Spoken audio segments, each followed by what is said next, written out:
Hello, everyone. Welcome to Merciful Love's Letters. I am Dominique Dewar. I'm so happy that you all are here today. So, today is a little bit different, okay?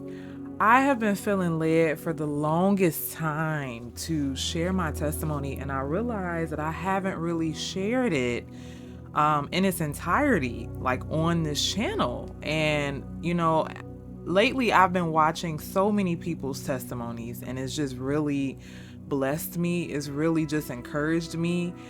And, I was sitting here, and even this morning I was talking to God, and I was just like, Lord, I realize I haven't really shared my full testimony. Like, I've done it in bits and pieces in different places, but I haven't shared it. And I know, many of you who come and listen to this channel, you're probably like, who is this woman?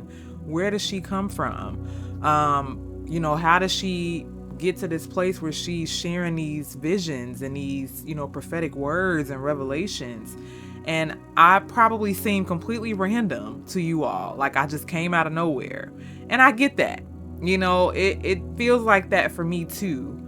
And I want to go ahead and share with you all, because even as I share in many, if not all of my messages, I'm not anybody perfect or special. I'm a normal person. I'm a normal woman. And God has done so much in my life, and He has transformed me, and He's still transforming me. And granted, I'm still figuring a lot out with His help, with His guidance.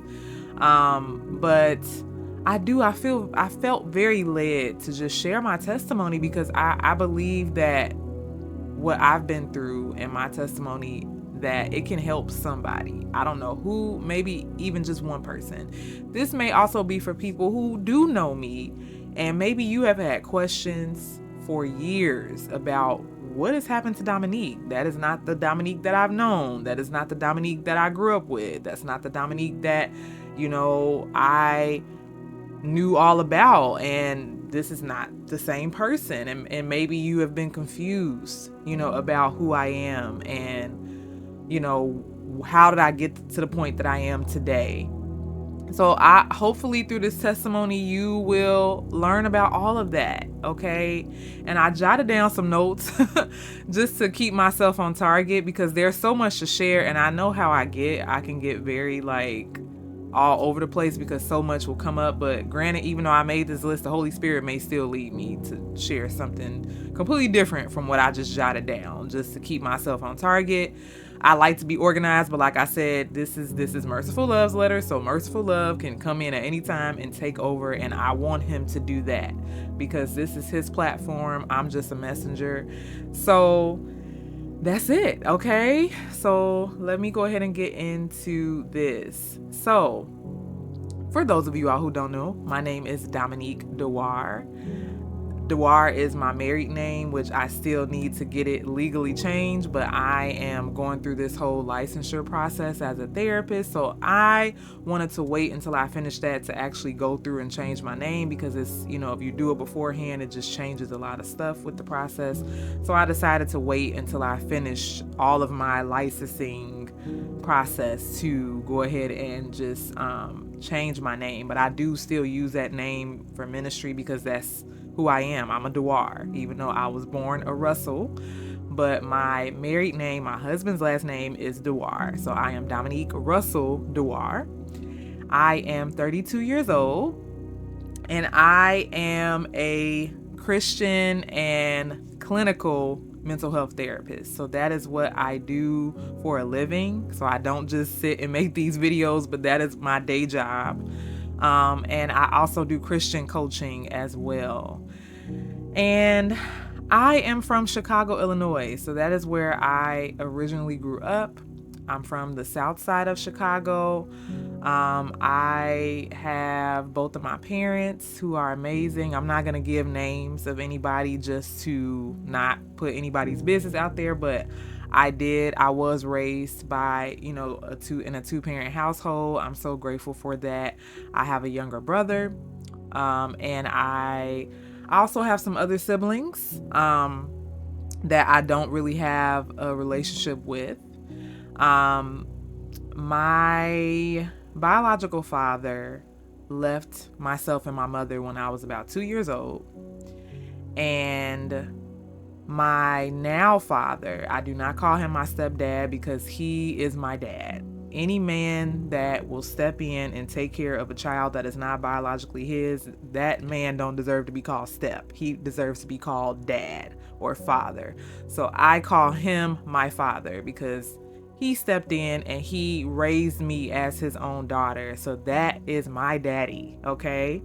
So he came into my life, into my mom's life when I was around 3 years old. Him and my mom are still together. He's still my dad. So I'm grateful that I was still able to be raised in a 2-parent household, even though I did not know my biological father. I have spoken to my biological father in previous years, but we just didn't connect like that, and I'm perfectly okay with that.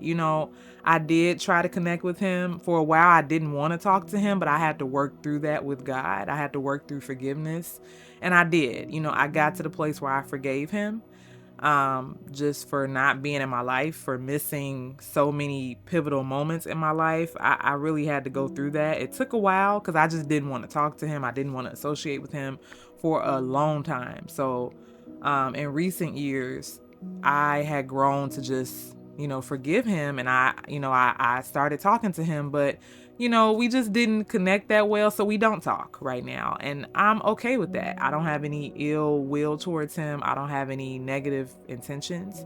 But I just recognize that, we probably just don't mesh well, and that's okay. So that is, me, as far as the origins of me. So like I said, I grew up in a 2-parent household, and, my parents, they did the best they could to raise myself and my brother. Of course, with every family, there's things, that goes on in every family, things that have impacted both myself and my brother. But overall, I had a great childhood. I had a good childhood, and I was loved. I didn't want for anything. I had a very supportive mom, and she's still supportive to this day. She always, was there to talk to. Like, she's literally one of my best friends right now. And she's always been like my number one best friend because I've always been able to talk to her, and confide in her and share so much with her. And I'm grateful for that because I know there are many people who don't have good relationships with their parents, whether it's mother or father or both. I recognize that. That's also something that I see a lot of, just even in my career as a counselor. A lot of people have broken homes, broken, parental connections and relationships. So I get that, and that impacts everybody. But I am grateful to have had, good parents that I could connect to. So, getting into what I experienced growing up. So that was my home life. So school life. At school, I was a nerdy kid. I was very much a nerdy child. Not like a bookworm though, because I was not a bookworm. I know you see the glasses and I look like my head is always in a book. But no, I was not that kid. I was most certainly the artistic type of child. I was not the bookworm. So I didn't always get very good grades in school because I just didn't, during my childhood, I would give up very easily if things were too hard for me. If it just didn't come easy, I just was like, forget it. I don't want to do it. I don't want to do it.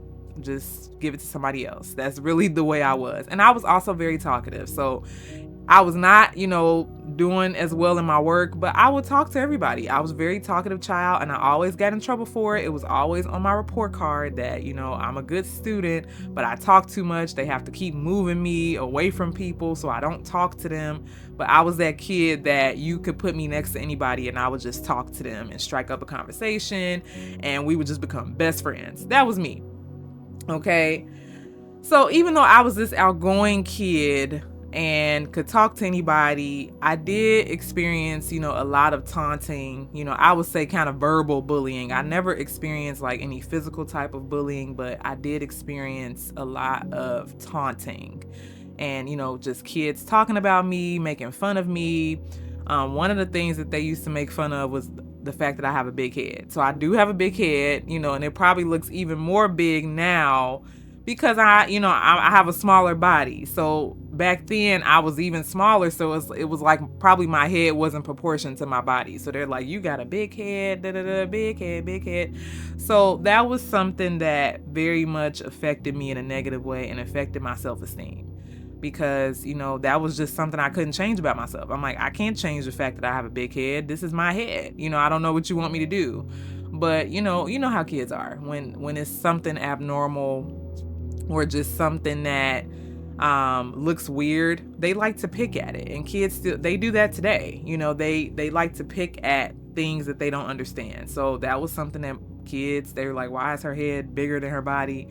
And they would make fun of me, but it definitely very much deeply affected my self-esteem to where I just was not confident in myself. I didn't like myself. And this, extended into other years. So this was grammar school. So this extended even into high school to where I really struggled with my self-esteem, and I continued to be taunted, continued to be, talked about verbally, even though I did have friends. Like I had a group of friends, and, we were all kind of like the nerdy kids. And we weren't popular. We were not the populars at all, but we had a good time in our group of people, and they made high school not so horrible, but outside of that, it was hard. It was hard being an outsider. It was hard being different, but I always knew that I was different.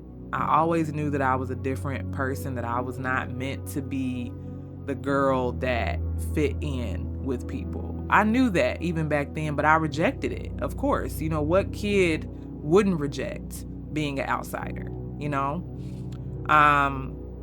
So I rejected that. And I know I'm really giving y'all details, but it connects to just the evolution of my life, those pivotal moments in my life. So yeah, I got talked about pretty much all through high school. And so I struggled with deep self-esteem issues and really trying to get people to like me. I wanted to be accepted so much. I did not like being an outsider, like I was saying. I didn't like that. So I would do a lot of things and portray myself in many ways that just wasn't who I was. And even reflecting on that now, I just realized like I was doing stuff that it didn't represent who I was. And I remember, and I always bring this up to people because this moment really changed me, and it really stayed with me as I got older. And I believe this was in sophomore year of high school, and I had got to the point where I was tired. I got so tired of people talking about me, picking on me, saying certain things about me. And I got in this stage where I was just angry. If you said anything about me, I would snap on you. And back then I cursed very bad. I had a very bad potty mouth because I didn't care anymore. I'm like, anybody talk about me, I'm going off on you. Just for real, just straight up. Like I'm not doing it anymore. So I think I remember going off on somebody. I believe it was in my English class. Yes, it was my English class. Sorry. It was in my English class. And my teacher at the time, her name was Miss Henry. I know I said I wasn't gonna give no names, but I got to shout her out because she was amazing. And I really had to let her know. And I believe I have, but if I ever get a chance again to let her know, like, man, that stayed with me that day. She pulled me out into the hallway and she said, Dominique, she said a lot of things, and I'm not saying word for word, but, pretty much she was just saying, Dominique, this isn't you. This is not you. This is not who you are. I know who you are. And you are not the girl that would say all of those things and snap on people. Like, that's not who you are. She's like, don't let anybody make you be something other than who you are. And that stayed with me, y'all. That stayed with me because she was right. She was absolutely right. And you would think from that day on, I would have, picked up on that right away, but I didn't. I knew what she said was true. But in hindsight, I'm just like, it's easier said than done. Like, high school, that's like a feeding frenzy. You know what I'm saying? And I'm sure high schoolers today can say the same thing, even though back then high school was a lot different than it is today. But the whole premise of, kids talking about you and, wanting to fit in, wanting to be a popular, things like that, that I believe still stands. But I knew she was right. But it didn't stick with me.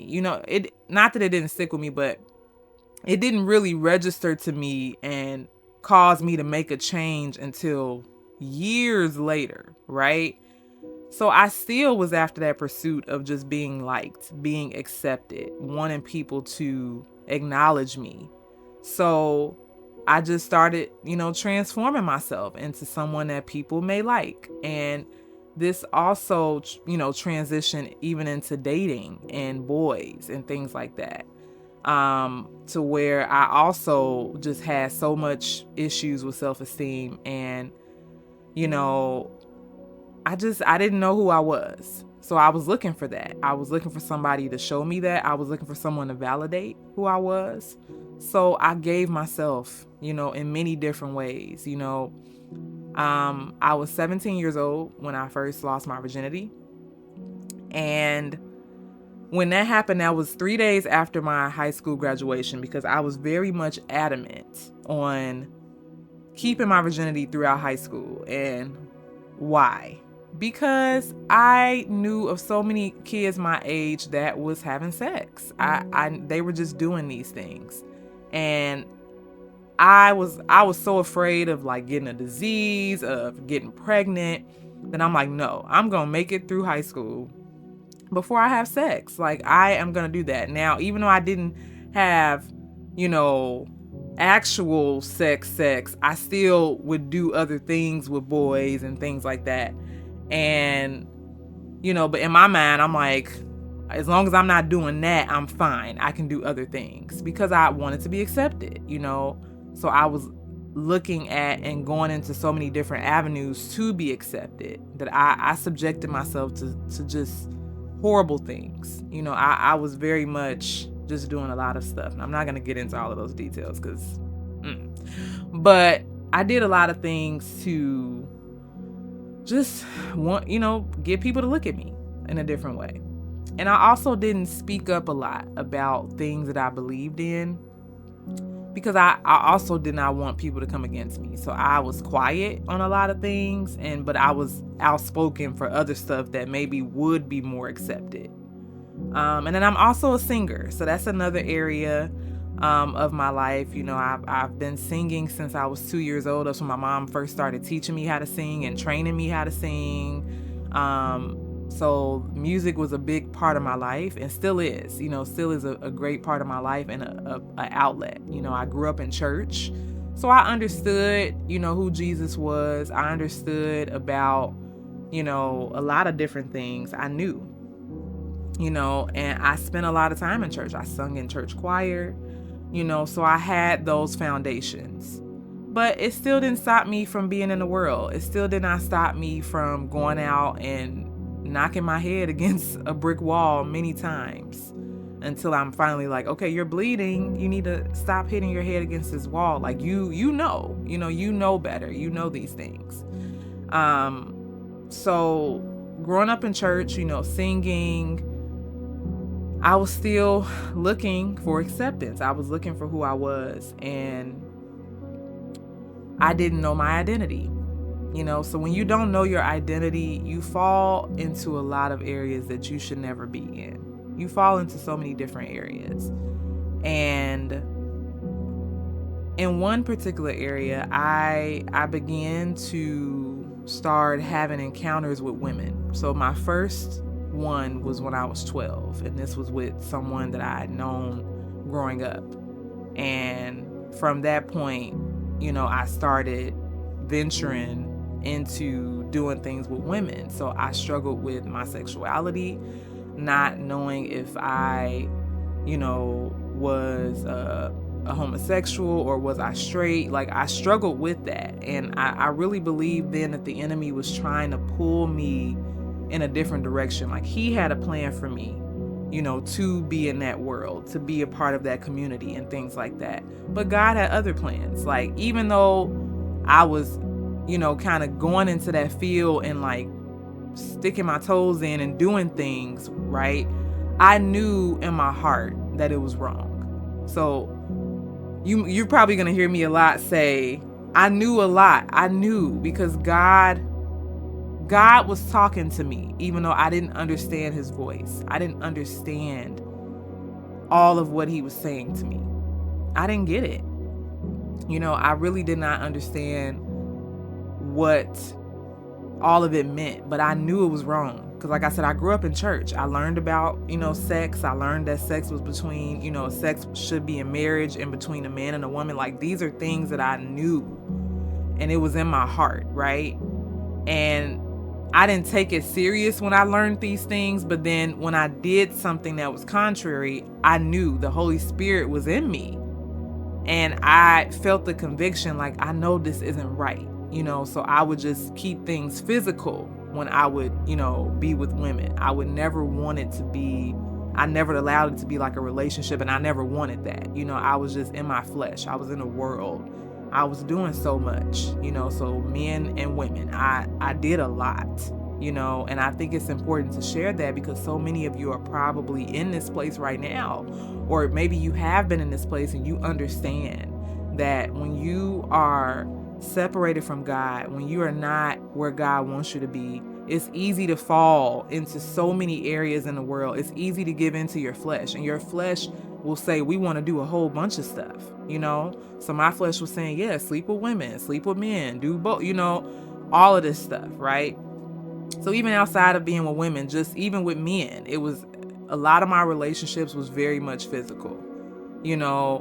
I only had, I want to say, maybe only maybe one or two relationships where it wasn't. No, I take that back. I take it back. I want to say all of my relationships, really before I got serious about God, they all were physical in some shape or form. It always got to that point. I never had a relationship where it didn't go there.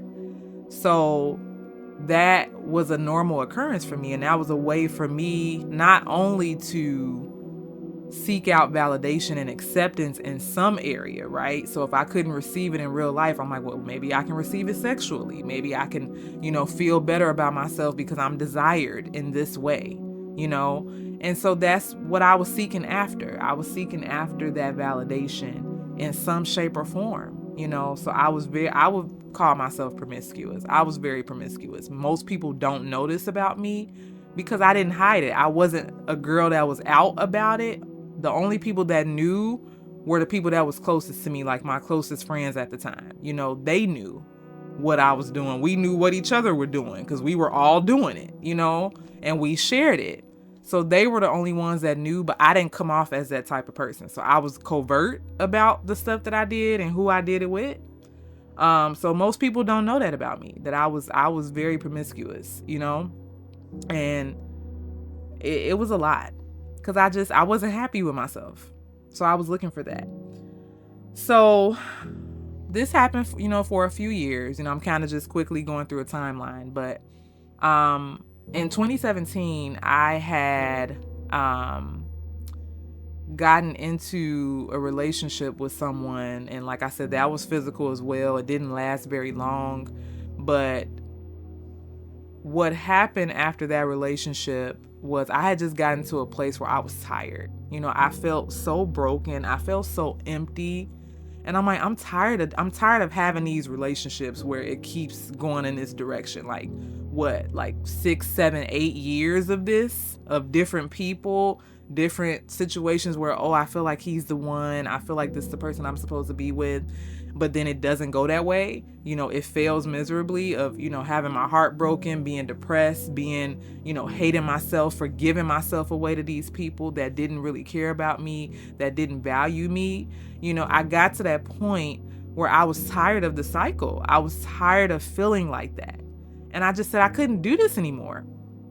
I can't do it. So after, I broke that relationship off, I, made a vow to God that I was gonna, keep myself until marriage. I'm like, the next man who has me is going to be my husband, and I made that declaration that I was not going to do that with anybody else unless it was my husband. And that's what I did. I waited, and I didn't have to wait for very long, because about maybe 3 months after I had made that vow, I felt led to, go on this dating site, because at the time I wasn't really thinking about dating in that sense, but I'm like, I had the thought to conversate with more people or more like-minded people, to make friends, develop friendships, focus on that, because I was growing, I was at the place where I was really beginning to give myself to God and to dedicate my life to Him. Even though I was really stumbling with it, I was still kind of rocky and a little bit lukewarm, but I knew my heart wanted God. My flesh was just so overpowering at that time that I felt like I didn't have the strength enough to overcome my flesh. So I struggled a lot. So about 3 months after that, I got on this dating site, and I ended up meeting my now husband. And he was from a different country. So he's from Jamaica. And, he messaged me, and I immediately saw where he was from. And I'm just like, what? You're from Jamaica. Why are you messaging me? Like, this is not going to work out. Why would we do that? I was skeptical, but the way he messaged me, it was funny and corny, and, and I liked that sort of thing. So I was very much responsive. I responded to him. And from that moment, we never stopped talking. And here we are today, about to be 5 years married and together for a total of 7 years. And it blows my mind just what God has done for me in that regard, to where I was so adamant about dedicating my life to God and dedicating my body to Him. And He opened up the door for me to meet my now husband, which He set aside for me. And I know that was something He revealed to me. And I want to say that even after meeting him, that was probably the first time in my life that I was sure about anything. Because for everything else in my life, I wasn't sure about it. I didn't know. I didn't understand. I wasn't sure about myself half the time, but I'm like, I'm sure about this man. I'm sure about this relationship. I know that this is what God wants for me. Like, I know that this is where I'm supposed to be. I knew. It was like God put that assurance in me. He put that certainty in me, even when I wasn't sure of myself. I knew that when I met this man and we conversated and we talked, it didn't take long, and I knew, I'm like, this is my husband. This is going to be my husband, and I never said that about any other man. I take that back. When I was my very first boyfriend, because I was 16. So, a lot of us at that young age, we, that first love, you're like, that's going to be my husband. And so back then, at that age, I thought he was going to be my husband, because I was just in puppy love. I had never been in love, had never had those feelings for any other boy.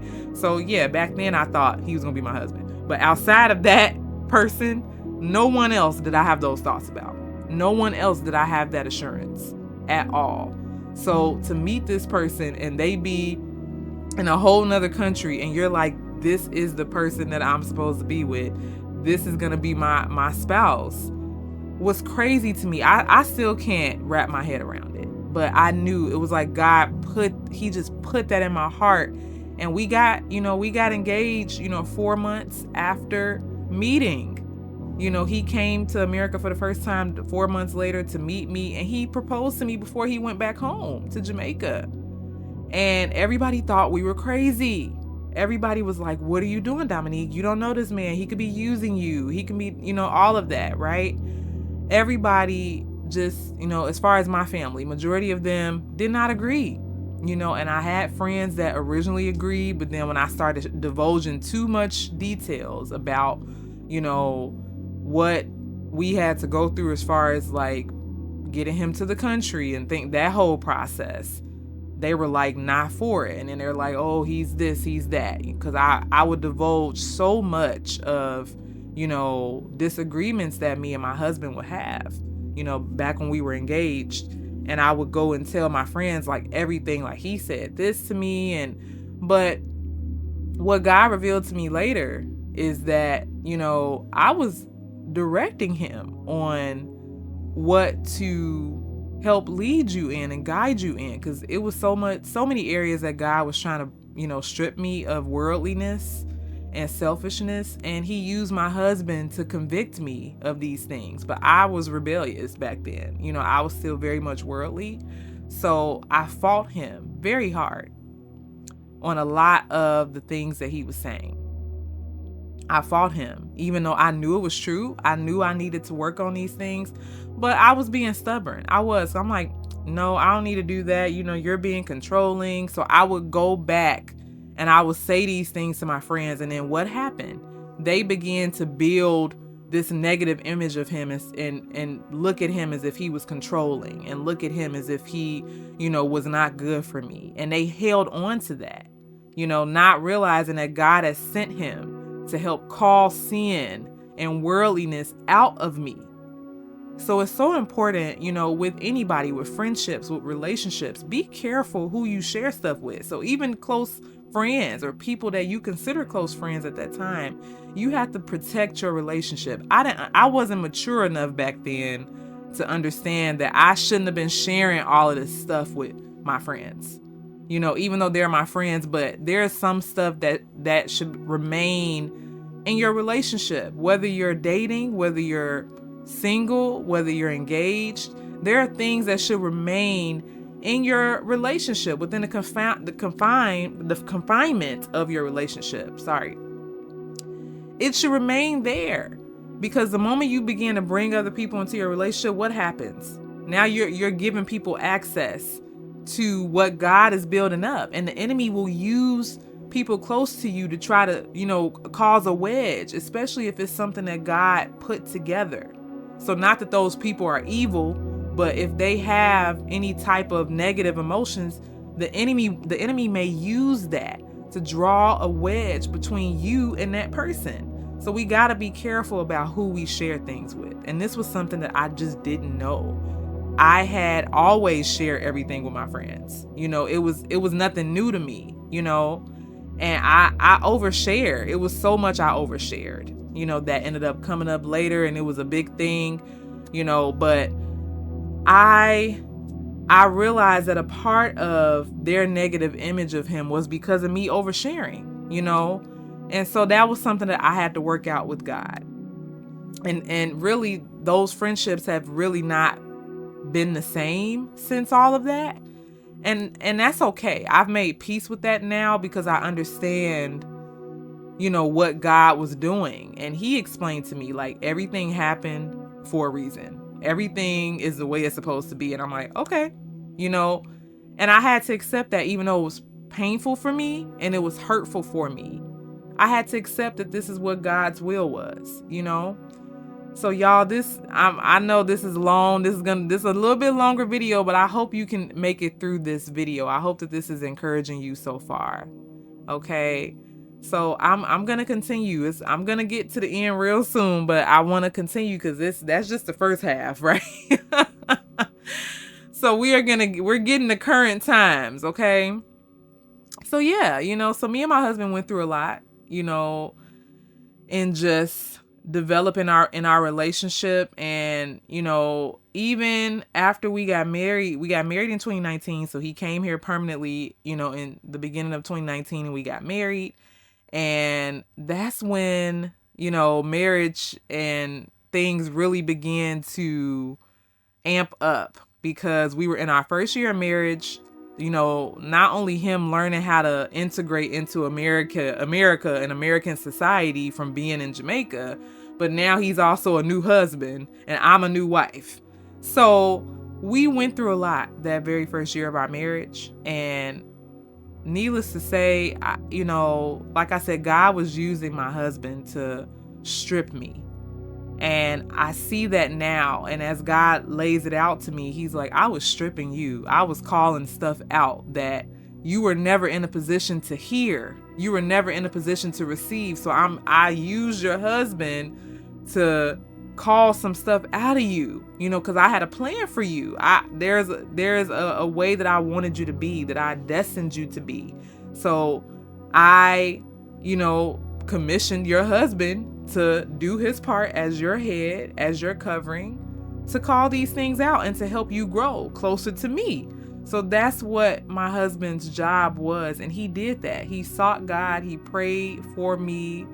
He went through a lot. And I tell him all the time, because I believe I was a lot to deal with, and I'm not saying that he didn't have his own things, because we both did. It was a learning experience, but I can only speak for me. And looking back and reflecting on who I was so worldly. I was so focused on building wealth and, still wanting to be accepted by everybody. So even in my marriage, I still struggled with low self-esteem. I still struggled with not having much worth in myself.